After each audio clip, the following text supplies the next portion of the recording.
आदाब। ज़िंदगी नामा में आपका खैर मक़दम है।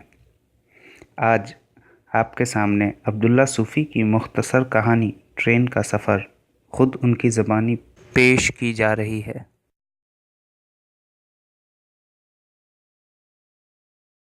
मैं देख रहा हूँ सामने वाली सीट पर एक बूढ़ा शख्स अपनी बीवी और बेटी के साथ बैठा है। पास बैठा एक नौजवान उनसे बातें किए जाता है। गठे हुए जिस्म और छोटे बालों वाले नौजवान का चेहरा जज्बात से आरी मालूम होता है। वो एक ही रंग में बातें करता है और नज़रें बचाकर लड़की को भी ताकता रहता है। बातों से मालूम होता है कि बूढ़ा शख्स अपनी बीवी और बेटी के साथ आगरा घूमने जा रहा है, जहां उसका बेटा मुलाजमत करता है और इस बार छुट्टियों में उसने माँ बाप और बहन को अपने पास बुलाया है। 16-17 साल की लड़की, शोख, चंचल और मासूम।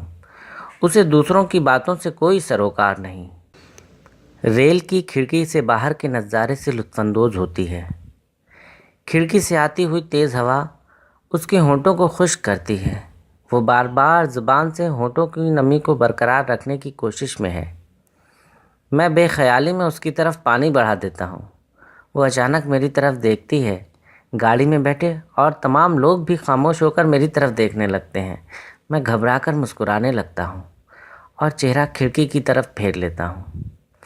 लड़की की माँ थैले से पानी की बोतल निकाल कर लड़की को देती है। लड़की पानी पीने के बाद हाथों से होंठों को पोंछती हुई मेरी तरफ देखती है, लेकिन मैं बाहर देख रहा होता हूँ।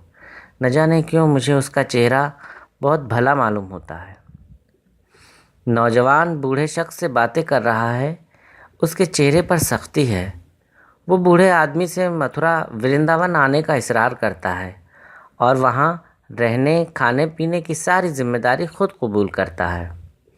बूढ़े की बीवी वृंदावन का नाम सुनकर आगरा से वापसी पर मथुरा आने का वचन दे देती है। बूढ़ा शख्स भी मज़ीद खर्च से बेपरवाह होकर हामी भर देता है। थोड़ी देर में स्टेशन आने पर वो नौजवान बूढ़े का मोबाइल नंबर लेकर गाड़ी से उतर जाता है। मैं देख रहा हूँ बूढ़े के वादे से लड़की नाखुश है। रेल अपनी पूरी रफ्तार से चल रही थी। ये सफ़र पिछले सफ़र से मुख्तलिफ है। मुसाफिर कम होने की वजह से लोग आराम की गरज से दूर दूर बैठे हैं। कोई किसी से बातें नहीं कर रहा, मैं भी नहीं, हमेशा की तरह। मेरे सामने एक शख्स आकर बैठता है। डोलती ट्रेन में अभी मैं उसका चेहरा देखने की कोशिश कर ही रहा था कि वो शख्स फ़ौरन अखबार निकालकर पढ़ने में मसरूफ़ हो जाता है। 1, 2, 3 वो बारी बारी वर्क पलटता है।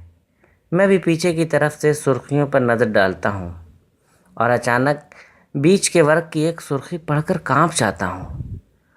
माँ बाप के साथ मथुरा घूमने आई नाबालिग लड़की की आबरूरेज़ी। मुजरिम फरार, पुलिस को आर्मी के एक नौजवान पर शक।